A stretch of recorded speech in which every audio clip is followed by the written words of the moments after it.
You're already financially free.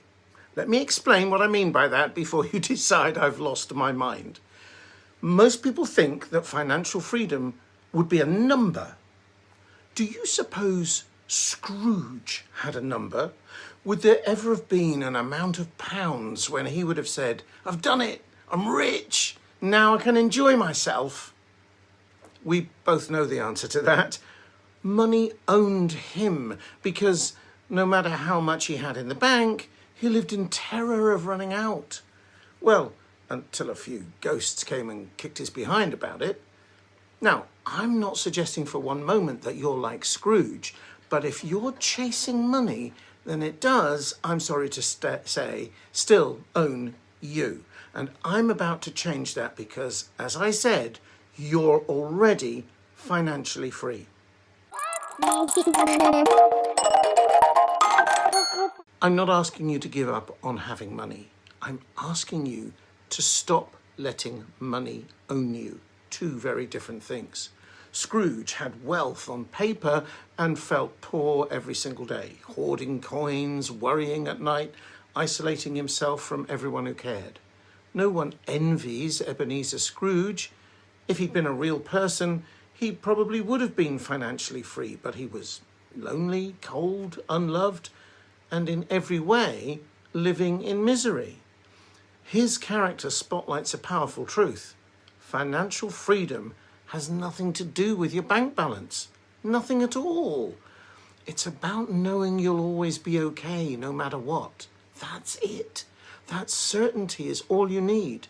The question is, how do you get there? How can you ever be certain that you'll always have enough money?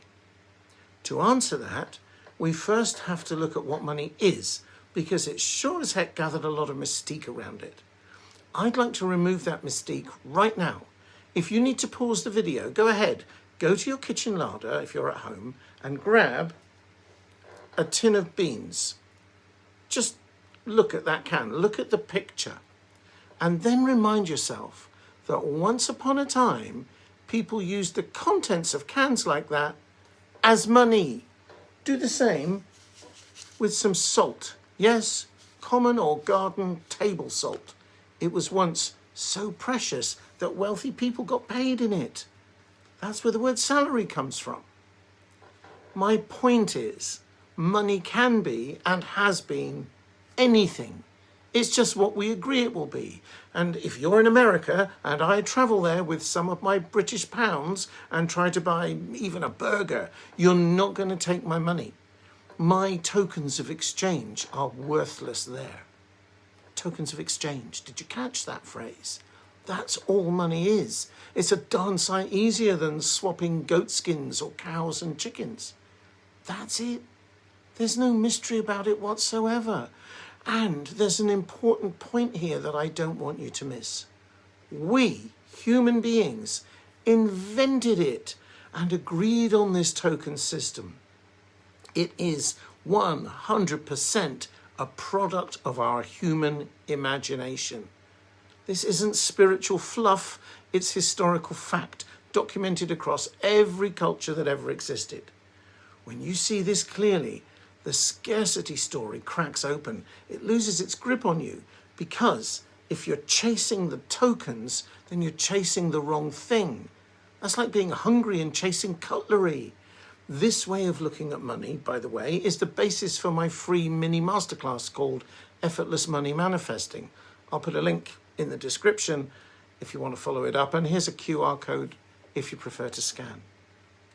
Money comes when you exchange something. And yes, sure, money leaves when you receive something too. That's why it's called currency. It flows like any current has to.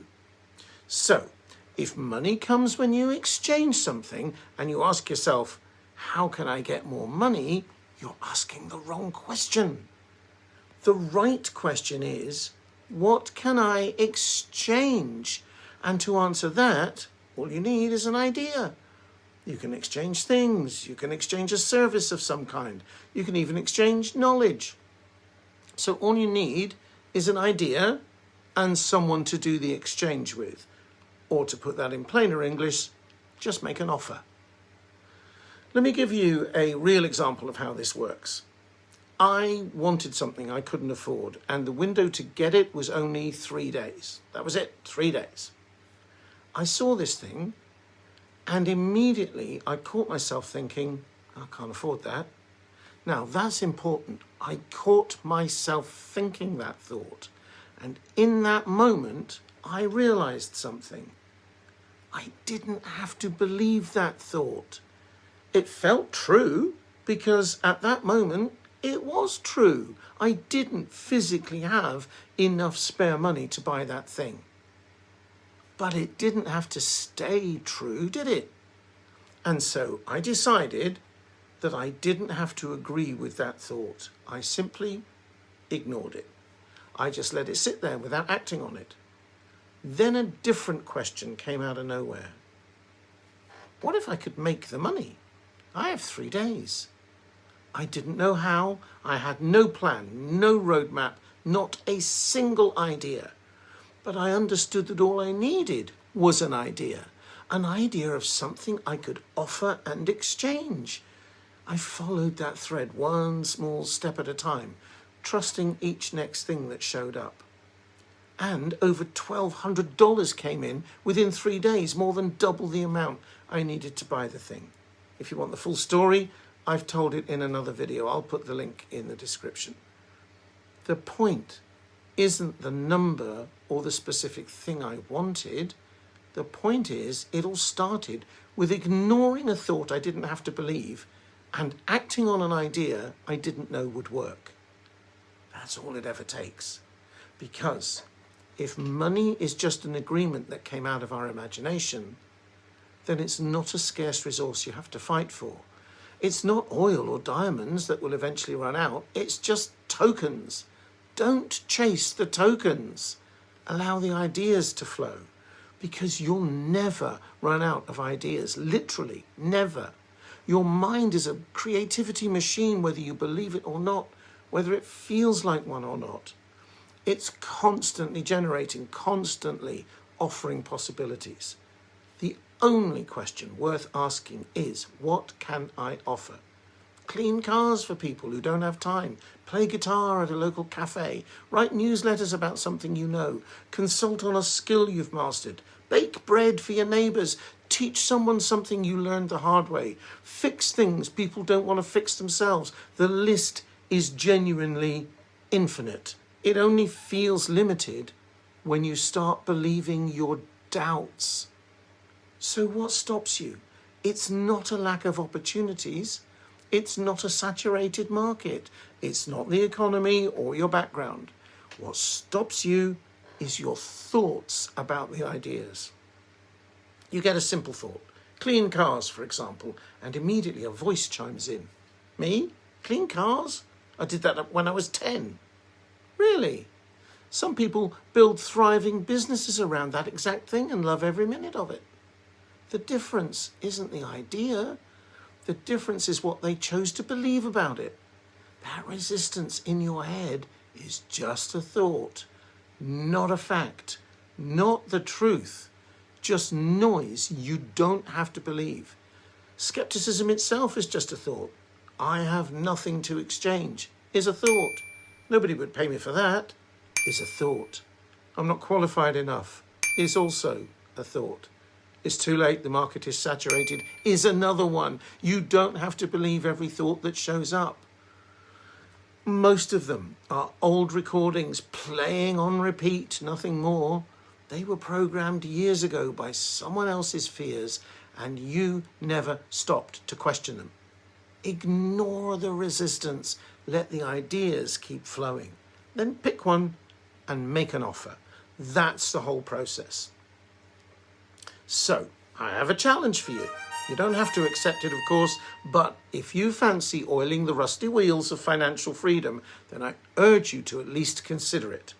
Because if nothing else comes out of you watching this video, I want you to really get at a visceral level that you are financially free, and you always have been. You only have to unleash an idea and exchange it for something with somebody. Doesn't matter if you make $1 or $1 million or nothing at all. The objective is to flex what is almost certainly a dormant muscle. So, are you ready? I want you to make at least one offer in the next 24 hours. Anything at all. Clean a neighbour's car. Walk a dog for someone who's too busy. Sell something you don't need anymore. Offer a skill you've been keeping to yourself. It doesn't have to be big. Doesn't have to be impressive. The goal isn't the money you make from it. The goal is to prove to yourself firsthand that ideas are always available and resistance is just noise you can ignore. That experience changes how you see everything. Most important of all, notice the resistance, the thoughts that come up in you, even contemplating taking this challenge. I've tried stuff like this before, it doesn't work. That was a regular of mine. Another is quite feasibly, yeah, I'm too busy right now, I'll think about it later. Listen, we're all busy. And trust me on this, thinking about it isn't how it works anyway. You have to let something bubble to the surface. Well, I wonder if Mrs. Jones needs someone to feed her cat when she goes away.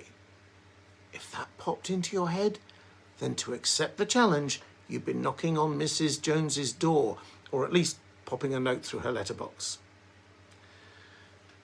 Come back here and post your story in the comments. Tell me what you offered, what resistance showed up, what actually happened when you acted anyway. This stuff gets real when you do it, not when you sit around thinking about it. The thinking is where most people get stuck. Don't let that be you. If you want to go deeper into all of this, I've put together that free masterclass called Effortless Money Manifesting. Under 10 minutes, and it walks you through the exact process I'm talking about here. The link is in the description, and there's a QR code on screen now if you prefer to scan. As well as the free short masterclass, there's also an optional ebook called Effortless Money Manifesting for $19 that goes into much more depth. It covers why techniques don't work, when you're desperate for money, how to deal with that feeling of being desperate for money, how to trust the whole process even when nothing seems to be happening, and what I call the magic of relaxed wealth. It's totally optional, no pressure whatsoever. The real engine is trusting you'll always have ideas and acting on them without arguing with yourself first. So there it is. You're already financially free because you will never run out of ideas. That's not a motivational line, it's a fact about how human beings work. The only thing standing between you and that freedom is a thought you don't have to believe. Go and make an offer in the next 24 hours. Post your story in the comments. And I want to leave you with this. Scrooge had millions and felt poor. His nephew, Fred, had nothing and felt rich. Which one are you closest to being right now? And might you have just found a path to combining the best of both of them? I hope you found this video helpful. Thank you for watching, and I'll see you very soon in another video.